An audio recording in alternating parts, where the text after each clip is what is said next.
Padre Celestial, te damos gracias por tu palabra. Te damos gracias porque ella es una luz a nuestros caminos y nos muestra los caminos en los que debemos de andar. Señor, te pedimos que tu palabra sea entendida por todos en esta mañana. Te pedimos, Señor, que podamos entender el significado de esto y la importancia. Señor, que podamos entender cómo intentas que lo apliquemos en nuestras vidas. Te pido por la unción de tu Espíritu y, Señor, dependo de ti. Reconozco que separado de ti no puedo hacer nada. Pero al mismo tiempo todo lo puedo en Cristo que me fortalece. Señor, dame dirección y esperanza. Oro, Señor, por tu bendición sobre nuestra iglesia. Donde quiera que esté tu iglesia en esta mañana, yo te pido por aquellos que se están reuniendo en casas, aquellos que están aquí reunidos y aquellos que están reunidos allá con los misioneros en tierras lejanas, Señor. Te pido que los animes y que fortalezcas los corazones de nuestros misioneros para que ellos puedan encontrar su vida en ti. Y todo lo que necesitan para la vida y la piedad se encuentran en ti, Señor. Por eso te pedimos por una vida fructífera en ti. En el nombre de Jesús, amén. Santiago capítulo 5. Leemos acerca de Elías y esta vida de oración. En el verso 16 dice que la oración del justo puede mucho.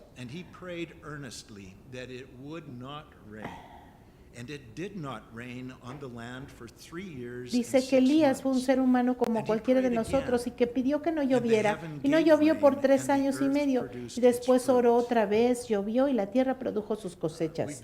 Esto está en Santiago 5, verso 16 al 18. En la tierra de Israel, en aquellos días, la tierra estaba dividida. Ya vimos que hubo una sequía, que Elías habló con el rey Acab. En este tiempo no llovió y hubo sequía. También vimos cómo el Señor mostró su autoridad y su poder en el monte Carmelo en medio de la debilidad de los profetas de Baal. Y eso ya lo vimos en semanas pasadas. Lo que vamos a ver ahora es cómo esta tierra de Israel estaba dividida en 2 reinos. El reino del norte, que era de Israel, y el reino del sur, que era de Judá. Este reino una vez estuvo unido caminando en los caminos del Señor.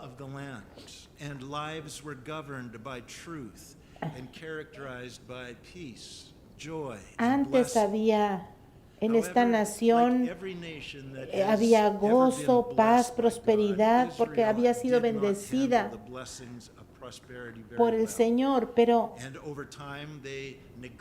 con el tiempo esta nación no manejó bien las bendiciones del Señor. Se volvieron personas preocupadas por las riquezas materiales y no manejaron bien esta riqueza que tenían.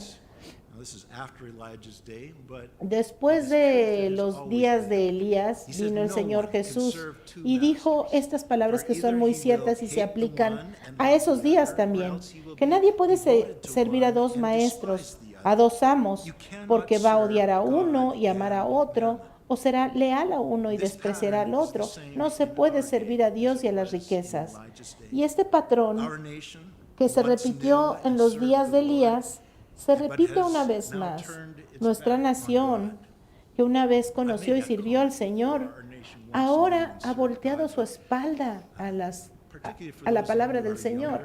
Particularmente ustedes que son jóvenes, tal vez no pueden entender bien de lo que estamos hablando, pero yo estuve buscando en el internet y descubrí que justo después de la Segunda Guerra Mundial, más o menos un 67% de la población adulta en Canadá asistían a los servicios de la iglesia cada semana. La fe en el Señor resultó en una prosperidad tremenda de nuestra nación de muchas maneras. Sin embargo, como nación, nos hemos enamorado más de las bendiciones que de aquel que bendice.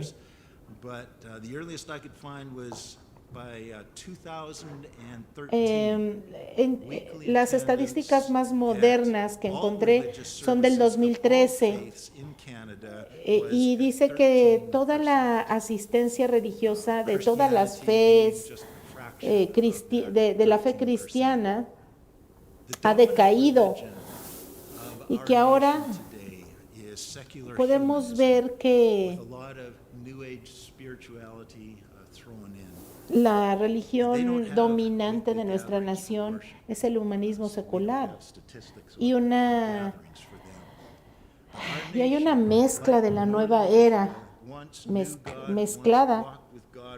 Entonces podemos ver que, bueno, a pesar de que no hay una estadística cierta, lo podemos ver como es cierto que se ha rechazado la influencia de Dios sobre la gente de nuestro pueblo, de nuestro país. De la misma manera sucedió en los tiempos de Elías.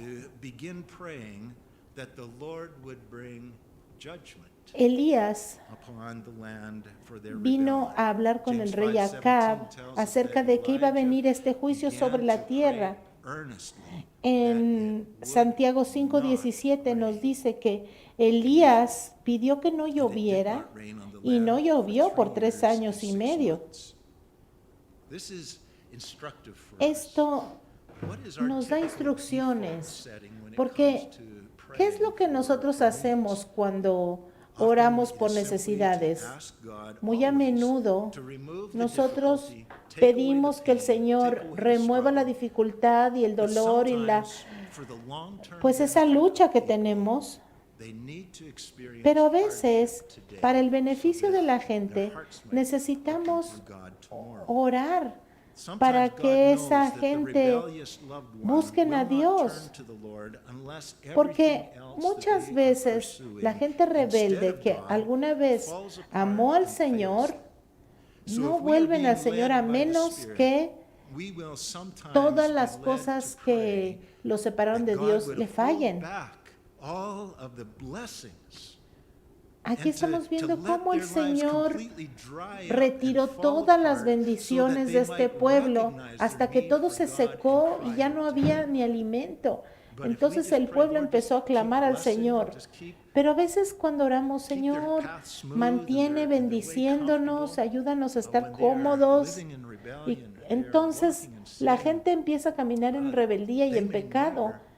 No debemos orar por estas bendiciones sobre ese tipo de gentes porque tal vez así nunca van a regresar al Señor. Así que el Señor pone en el corazón de Elías orar para que no llueva. Y en una sociedad agrícola, pues ellos necesitan la lluvia para que la tierra produzca. Después de que Elías oró, entonces Dios usó a Elías para jugar un papel muy importante en la respuesta de lo que necesitaba Israel. El Señor envía a Elías a este rey rebelde para que él supiera que el Señor es el que estaba cerrando la llave de la lluvia, por así decirlo, sobre la tierra. En Primera de Reyes 17:1 dice que Elías era un profeta de la aldea de Tisbe, que está en Galaad, y fue y le dijo al rey Acab: vengo de la presencia del Señor viviente, el Dios de Israel. Por su poder te aseguro que ni lluvia ni rocío caerán en los próximos años hasta que yo dé la orden. Elías era un hombre como nosotros. No era un líder político, no era una persona de influencia, no tenía medios económicos. Todo lo que sabemos es que era un hombre normal, tal vez era un pastor, pero Dios lo llama para que vaya al rey. Tal vez como si Dios llamara a alguno de nosotros aquí y dijera, ve a hablar con el primer ministro, y tal vez diríamos nosotros, ¿quién soy yo para ir de embajador de Dios? Fíjense cómo Dios le prometió a Elías que cuando confrontara a Acab, espérenme, me salté una parte. Vamos al verso 10, capítulo 18, verso 1. El tiempo pasó y 3 años después la palabra del Señor vino a Elías y le dijo, ve y preséntate ante Acab y voy a hacer que llueva sobre la tierra. Entonces el Señor da una promesa, ve, preséntate y entonces voy a hacer que llueva. Elías se puso en marcha para hablar con Acab. El hambre que azotaba a Samaria era terrible. Fíjense cómo Dios le prometió a Elías que cuando confrontara a Acab, entonces el Señor iba a mandar la lluvia. Como vimos en nuestro último estudio, cuando lo confrontó y a aquellos 450 profetas en el monte Carmelo, los confronta públicamente en frente de una gran multitud para probar la autoridad de Dios y demostrar también que Baal no tenía ningún poder. Ya vimos el domingo pasado cómo la gente de Israel pudo ver con sus propios ojos que Dios era el rey, que Dios era el Señor, y cómo el Señor había ejecutado a todos los profetas de Baal. El rey Acab estaba allí sin ningún poder para oponerse ni para resistir, porque no había nada que nadie pudiera hacer para oponerse a los mandatos de Dios a través del profeta Elías. Ahora, antes de la maldición de la sequía y antes de que pudiera ser levantada, antes de que esta sequía pudiera ser levantada, tenía que presentarse un cambio de corazón entre la gente. Tenían que reconocer que el Señor era Dios y renunciaran a la alabanza de este Dios falso Baal y sus falsos profetas. Cuando leemos lo que sucedió los años posteriores al evento del Monte Carmelo y lo que sucedió en los años del siguiente profeta que fue Eliseo, vemos cómo hubo libertad para alabar. No hay evidencia de un gran revivamiento espiritual, pero hay una evidencia de que hubo un cambio de corazón.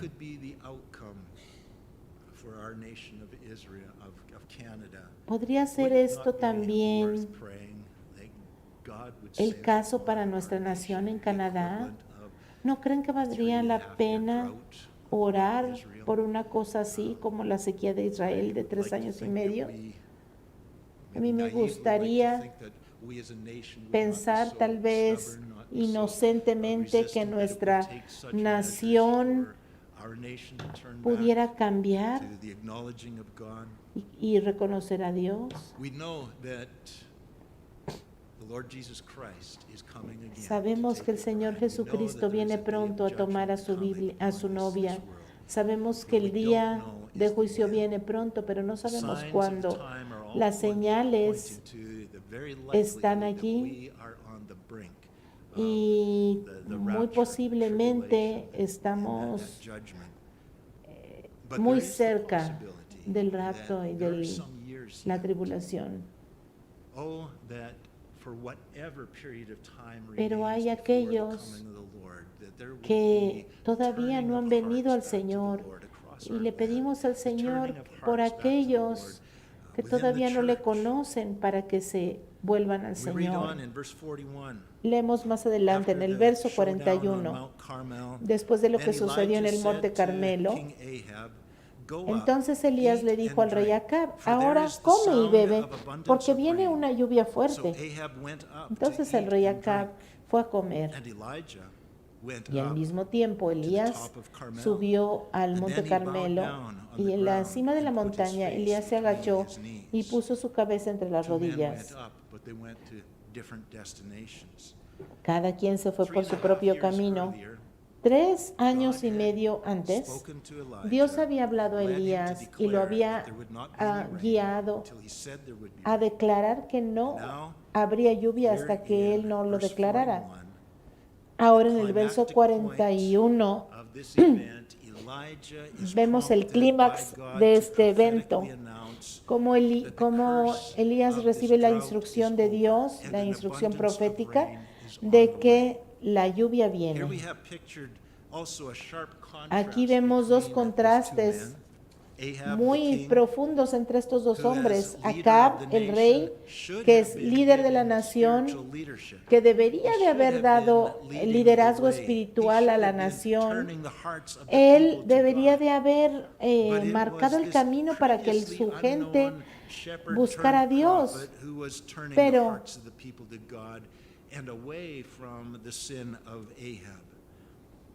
sabemos que Acab estaba en pecado. Él debió haberse negado a sí mismo para buscar las necesidades de su pueblo primero. Pero, sin embargo, a través de esta crisis, el rey era indulgente consigo mismo, había sacrificado a su pueblo, por así decirlo. Y ahora, después de este despliegue de autoridad y de poder de Dios, y después de la ejecución de estos profetas, Acab ni siquiera piensa en arrepentirse delante de Dios, sino que él está feliz y egoístamente va a comer una buena comida como si nada hubiera pasado. En contraste vemos a Elías, que tenía todas las razones para ir, comer, celebrar por la victoria que había sido ganada para el Señor en el monte Carmelo. Fíjense qué contraste entre estos 2.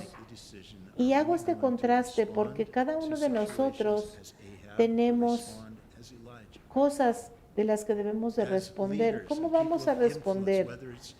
Como líderes o personas de influencia, como padres de familia, o como personas que trabajamos, o gente que estamos aquí en la iglesia. ¿Cómo vamos a vivir? ¿Nos vamos a poner a nosotros mismos primero o vamos a poner a los demás por encima de nosotros? El Señor había reivindicado a Elías delante de la gente. Lo había protegido de sus enemigos que querían matarlo. El Señor había usado a este hombre para desplegar su poder, el poder de Dios, delante de estos 450 enemigos, matándolos, y Elías fue testigo de ello, pero a pesar de que podía totalmente celebrarlo, él se va y ayuna de esta cena y se postra delante del Señor e intercede por la nación delante de Dios para que el Señor mande esta lluvia tan necesaria sobre la tierra. Las crisis de la vida tienen una forma de revelar el corazón de la gente. Las crisis en las que atravesamos en la vida revelan el corazón de las gentes. La gente mala, en tiempo de crisis, busca mantener la ilusión de que todo sigue normal. Ellos no ven la necesidad de arrepentimiento, no ven la necesidad de hacer cambios radicales. En lugar de esto, siguen persiguiendo los placeres de la vida, las comodidades y el entretenimiento, en un intento fútil de adormecer la realidad que están viviendo. ¿Cómo estamos respondiendo a esta pandemia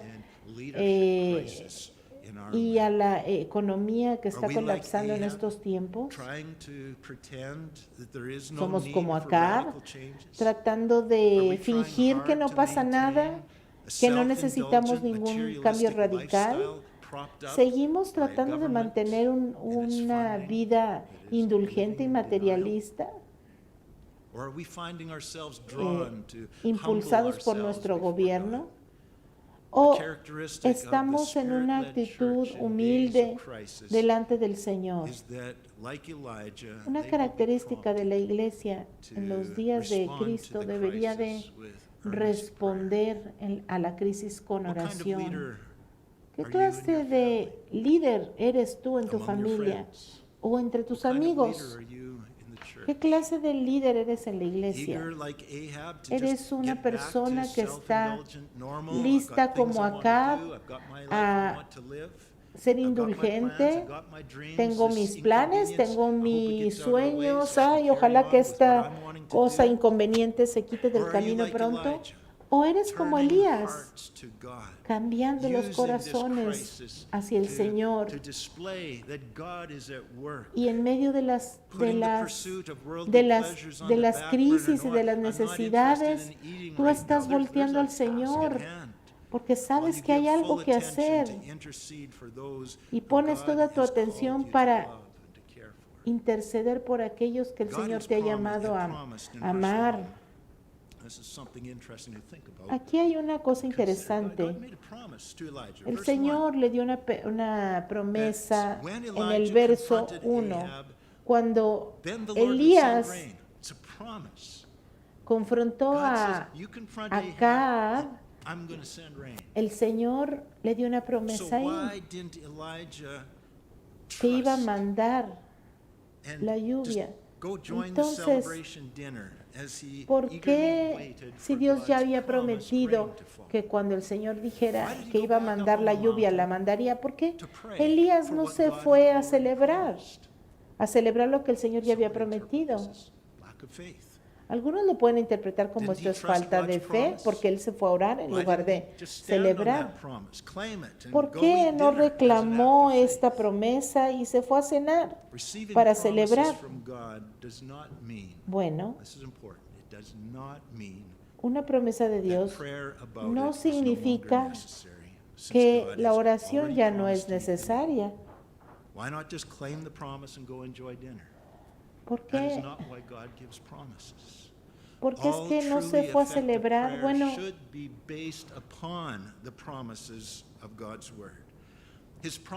nuestra vida debe de estar fundada en las promesas de Dios. Y eso no significa que nosotros ya no vamos a orar. El Señor quiere que nosotros sigamos orando, porque es a través de la oración que nosotros podemos arrebatar esas promesas de Dios.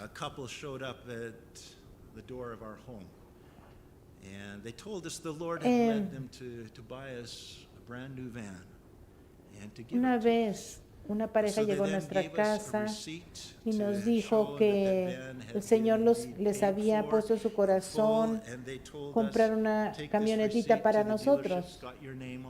Y ellos nos dieron los papeles, esa van era para nosotros, pagada, y nos dieron el recibo y todo. Esa promesa ya era nuestra, pero nosotros todavía teníamos que llegar allá con el vendedor y tomar la camioneta, porque ya era nuestra. Reclamar una promesa es como diciendo ir con el vendedor y tomar aquello que ya está pagado para nosotros. Así que Elías había recibido la promesa. Ahora ya no había confrontación, pero era tiempo de ir a Dios en oración y reclamar esta promesa de lluvia delante de Dios. Entonces leemos que Elías subió al monte Carmelo, en la cima de la montaña, y él se agachó y puso su cabeza entre las rodillas. Fíjense cómo Elías oró. Unas horas antes, él estuvo allí firmemente delante de la gente como embajador y habló con la autoridad de Dios a la gente. Ahora, unas horas después, él está ahí delante de Dios como un intercesor. Él no toma una postura autoritativa para mandar o para ordenar el cumplimiento de esas promesas. En lugar de esto, él se arrodilla delante del trono de Dios. Sí, él viene con confianza, pero también viene con humildad, reconociendo la majestad, la santidad y el poder del Dios soberano delante del cual él está. El verso 43 dice: y dijo a su siervo: ve ahora y mira hacia el mar. El siervo se acercó hasta donde podía ver y dijo: no veo nada. Elías le dijo que fuera de nuevo y lo hizo por 7 veces. ¿Quién es este siervo? Hemos estudiado a Elías y nunca habíamos sabido de un siervo. Bueno, él tenía un siervo. Y piensen, ¿qué es lo que Elías ha estado haciendo por 3 años y medio? Él pasó este tiempo escondido en la casa de una viuda y su hijo. Nadie nos ha dicho qué edad tenía el hijo, pero tal vez podemos imaginarnos que este siervo era el hijo de la viuda que había vuelto de la muerte, y tal vez Elías lo había entrenado por estos 3 años y medio, enseñándole a orar, enseñándole a conocer a Dios, caminar con Dios, escuchar la voz del Señor. Y ahora ya lo trae en este viaje para asistirlo. Imagínense qué experiencia tan maravillosa para este joven. Cualquiera que sea el caso de este joven, yo pienso que puede ser este muchacho, pero en fin, desde la posición donde Elías estaba orando no podía ver el mar Mediterráneo, pero en esa dirección típicamente venía la lluvia a la tierra.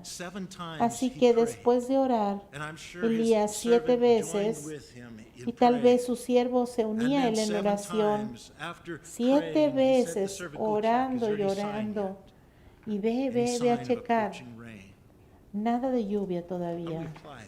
¿Cómo aplicamos esto?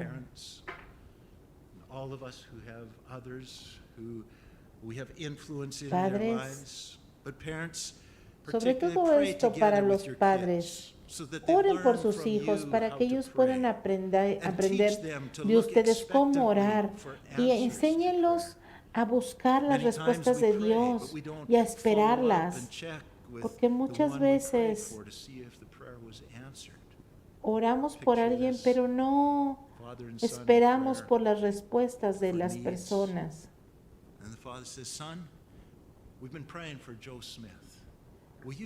A veces decimos: bueno, hijo, estamos orando por tal persona. ¿Podrías checar si esta persona está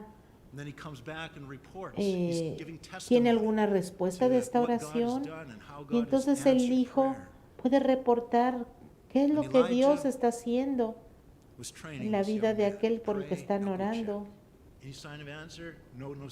De la misma manera, aquí Elías le dice a su siervo, ve a checar,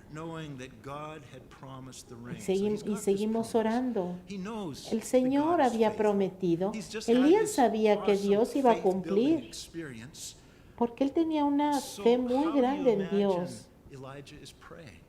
Imagínense cómo estaba, de qué manera estaba orando Elías. Bueno, él estaba esperando la lluvia. Yo no creo que él estaba rogando por la lluvia. Más bien él estaba esperando que Dios la mandara con toda seguridad. Una oración sincera delante de Dios no es rogar, es una oración que expresa fe y confianza en el Señor y en su palabra. Pero es una oración en la que uno está esperando delante del Señor por las respuestas. Esta oración es no tratar de torcerle el brazo al Señor para que responda a la oración. No, eso es manipulación. La oración ferviente del hijo o la hija de Dios incluye adoración, acción de gracias. Y tal vez esto lo incluía por acción de gracias por la lluvia que Dios iba a mandar. Imagínense esta escena, lo que Elías está viviendo en este momento, diciendo, Señor, qué confrontación tuve con Acab, y después ya no hubo lluvia, y ahora, Señor, ya viene la lluvia. Tal vez Elías estaba lleno de alabanza, de adoración, de expectativa. Tal vez era una oración llena de emoción, una oración exuberante, llena de asombro por todo lo que Dios había hecho. Señor, eso fue asombroso lo que hiciste hoy en el Monte Carmelo, tu gloria y tu esplendor y toda esa majestad demostrada delante de nosotros. Yo pienso que esta era la oración que estaba haciendo Elías. Imagínense como Elías tal vez decía, Señor, no me puedo ni imaginar cómo va a ser esta lluvia. Muchas veces nosotros pensamos que al orar tenemos que manipular a Dios, como si estuvieras buscando la combinación de una caja fuerte, tratar de encontrar las palabras correctas para que Dios te oiga. Pero no es así. El Señor actuó conforme a la promesa. Y Elías oró y Elías recibió. Estas no eran unas oraciones largas. Toda la escena se lleva a cabo durante la hora de la cena, antes de que estas oraciones no tienen que tomar tanto tiempo. No era una oración de esas largas, repitiendo lo mismo. No. Y déjenme decirles que esto nos puede ayudar a orar. ¿Cómo es Dios? ¿Cómo podemos orar nosotros? Verso 44. Al volver por la séptima vez, el siervo le dijo a Elías, ve una nube pequeña del tamaño del puño de un hombre. Viene del mar. Elías le dijo al siervo, ve y dile al rey Acab que prepare su carruaje para ir a casa. Si él no sale ahora, la lluvia lo va a detener. Fíjense, esta es la primera nubecilla que se ve en mucho tiempo. Era una señal de que era una señal importante. El siervo estaba contento de ver esta señal porque también era una señal de que la lluvia prometida ya estaba en camino. Por eso le dice a su siervo que vaya a advertirle a Acab de que se vaya pronto porque viene una lluvia muy fuerte. Elías sabía de que después de lo que había sucedido, esta no iba a ser una lluviecilla cualquiera, iba a llover en grande. Verso 45, pasó el tiempo, el cielo se oscureció con las nubes, soplaba el viento y comenzó una lluvia fuerte. Entonces Acab subió al carruaje para irse a Jezreel. El Señor le dio poder a Elías. El Señor le dio poder a Elías y este se ajustó la ropa para correr. Y corrió tanto que llegó a Jezreel antes que Acab. Imagínense. Más o menos la distancia entre el monte Carmelo y la ciudad de Jezreel eran más o menos unos 24 kilómetros. 24 kilómetros corriendo bajo la lluvia. Esto debe de haber sido una super carrera para Elías, porque corrió más rápido que los caballos del rey. Tal vez su corazón estaba regocijándose en medio de esta lluvia, anticipándose a todo lo que sucedería. El Señor envió lluvia después de que estos falsos dioses no pudieron proveer nada. Seguramente toda la oposición terminaría ahora y Israel podría ahora volver sus corazones al Señor y habría un gran revivimiento sobre Israel en las calles por esta lluvia. Tal vez mañana puede haber un desfile y él podría estar allí. Tal vez eso era lo que pensaba, no lo sé de seguro, pero yo creo que sí, estaba muy emocionado, lleno de emoción, lleno del poder del Espíritu Santo. Aquellos de ustedes que saben el resto de la historia saben que no sucedió así, pero bueno, eso es para la próxima semana. ¿Cómo respondemos en tiempos de crisis? La Biblia dice que en los últimos días el espíritu de Elías vendrá sobre la gente para preparar el corazón para el Señor. Hará volver los corazones de los hijos hacia los padres y de los padres hacia los hijos.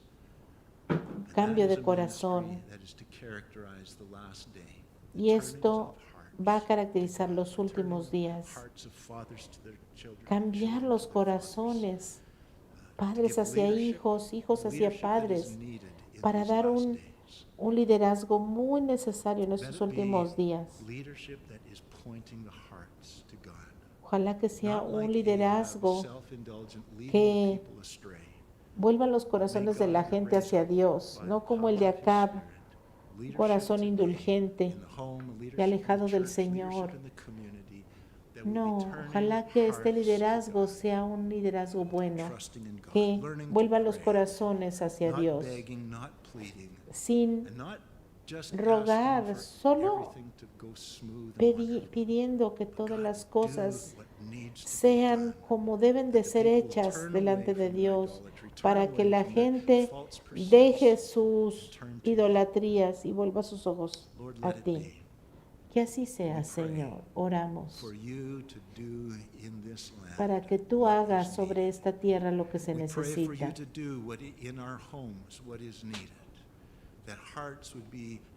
Oramos, Señor, para que este pueblo se vuelva a ti. Oramos, Señor, esperando que tú cumplas tus promesas, Señor,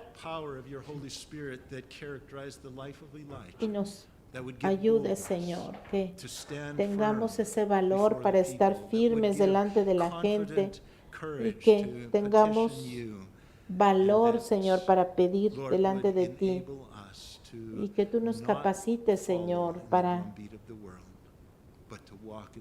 que no caminemos en los caminos de este mundo, Señor. Hay un costo muy grande involucrado, Señor, en esto. Padre, sabemos que solamente en el poder de tu Espíritu lo podemos hacer. Señor, oro por tu iglesia, oro por tu mano de protección sobre nuestras vidas. Oro para que tú nos guardes, Señor, de esta crisis del COVID. Pero, Señor, oro también para que no seamos como el rey Acab, que estemos orando solamente para que las cosas vuelvan a ser como antes.